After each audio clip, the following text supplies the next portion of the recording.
We're continuing our coverage here from Davos, and joining us now is the India Business Leader of the Year, Sajjan Jindal. Thanks very much for joining us here, Mr. Jindal. Let me start by asking you about the overall outlook as far as each of your businesses are concerned. I mean, you've gone through boom and bust cycles. The mood here in Davos today is one of pessimism and caution, though the mood in India is different in comparison to what we're seeing globally. What's the broad outlook for you? I think if we talk about the industries that I am involved with, steel, cement, power and infrastructure, India is a growth story. It's continuing to grow, though we are heading into the election time, but still India remains quite robust. Global, there are headwinds, whether our exports are concerned because of the global trade situation, China getting affected by the US, and European Union also is looking to protect their own market. So there is a lot of global headwinds, and the world is quite a dynamic place, and at the moment, a lot of changes are taking place in the world. But India remains I'm quite positive on India. You know, you talked about protection across the world, but the Indian steel industry has also been asking for protection. We've seen measures being taken, but more is the demand of Indian steel makers. What exactly are you looking for? You know, the problem with steel industry is that the product, the material can flow in any direction because the cost of transportation is minimal. Therefore, every country in the world, if you look at United States or look at Europe or European Union, look at Japan, Korea, China, Brazil, every country tries to protect their own home market because steel is very strategic to the country, because you cannot rely on imported steel for everything. You need to produce your own steel, and India is a large country. So therefore, we as an industry, we always want that our industry there should be a fair competition. Their imports are coming, for example, today, Japan and Korea, they don't allow any imports. They have non-tariff barriers, huge amount of non-tariff barriers.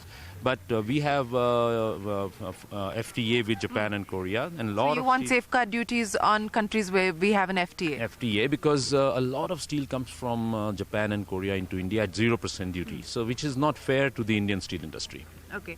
I asked you about the outlook, but what does that mean in terms of investments across each of your businesses? What can we expect? So I'm fairly bullish on India, as I said earlier, and we continue to invest in India. I'm a great believer in India's story, and I believe that India will continue to grow, continue to expand. And so what kind of expansion plans have you lined up? For example, our steel business is today 18 million tons. We have 2 plants coming up, each of 5 million tons. First one will get completed in the next fiscal, and the next one will get over in the next year after fiscal. So therefore, we will have 10 million tons coming up. Plus, we have some inorganic growth through the IBC process, where we are participating in acquiring some assets. So therefore, we are looking that by 2025, we should be organically, we should get to a 40 million ton capacity in steel. And inorganically, if we add up, maybe close to 50 million tons, which is a significant capacity. IPO for the cement business, because that has been something that you've been considering for a while, but are we likely to see that go through? Yeah, I mean, we need to get to a critical capacity before we really do the IPO. So probably 2-3 years down the road. And is an inorganic strategy the route to be able to get to that critical capacity in the cement business as well? We are open to those ideas as well, to get to that capacity. Organically we'll get there in 2 years, but if we can add capacities through inorganic routes, that's. Are you actively looking at anything? Not very actively. There are opportunities which are on the drawing board, on the horizon, but we haven't yet got the value. It's just a valuation issue?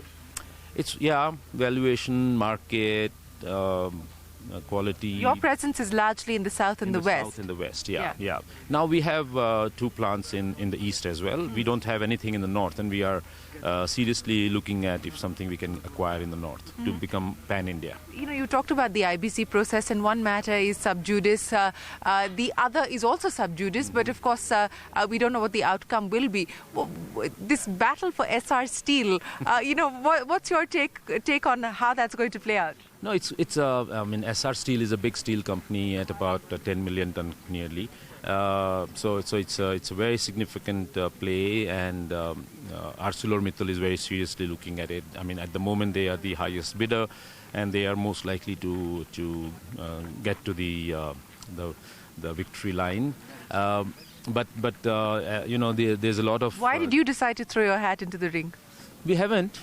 I mean, we were at one time we were looking at Bhushan Steel very keenly, and therefore we did not participate in SR because we thought that Bhushan Steel was a better asset, which we lost to Tata Steel. And so thereafter we started becoming a little more interested in SR to look at whether there was a way to consolidate that industry, because Tata Steel is consolidating in the east, and whether we could consolidate in the west. So that's the idea. I mean, I'm not sure whether I will be able to do that, but because ArcelorMittal is there with the highest bidder, but because of various litigations, let's see what happens. Any other specific stressed assets that you would be interested in across these sectors? I mean, in steel, we don't see any more assets left, because others are all very small and don't have the critical mass for us to take interest. We have, as I said, big plans to grow organically. So therefore, we are not looking at other than Bhushan Power and Steel and SR Steel. This diversification into the paints business or into the electric vehicle space, is that something that you seriously wanted to do, or is that something that Parth wanted to do and you've decided to support his decision?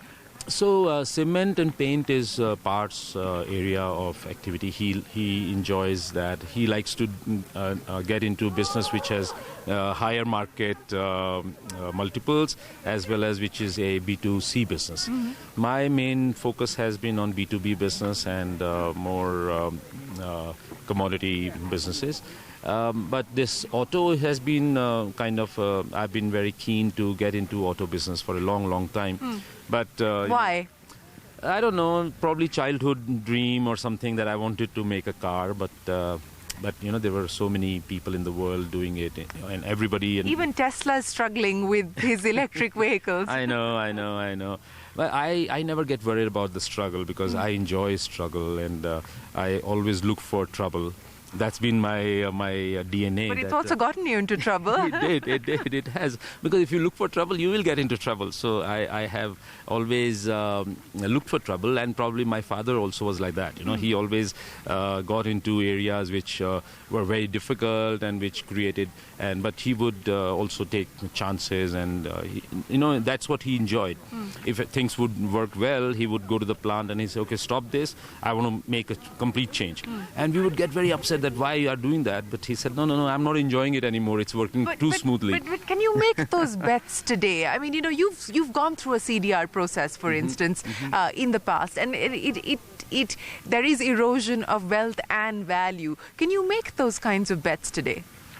No, why not? I mean, you see, I'm not going to do any erosion of wealth in my steel business. That's a business which is working well and which is doing well. So it's on an auto mode. My involvement in that is not too much. I mean, I'm leading it, but I'm more like a chairman and providing the leadership at that level.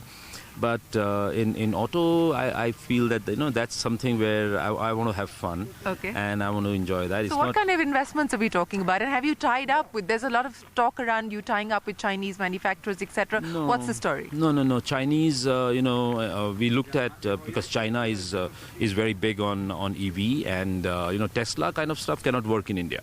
It's too expensive. It's too high tech.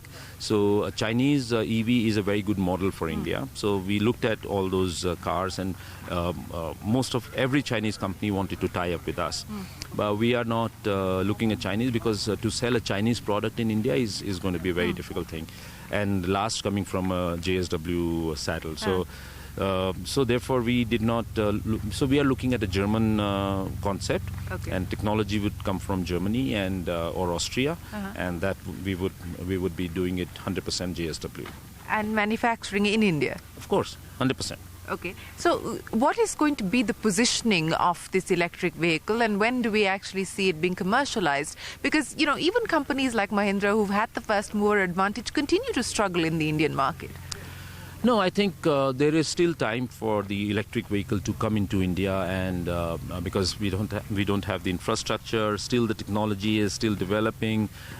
Because you know, when you come with the product, it must match the IC engine technology. You know, it must have that same acceleration. It must and range. And range. Yeah.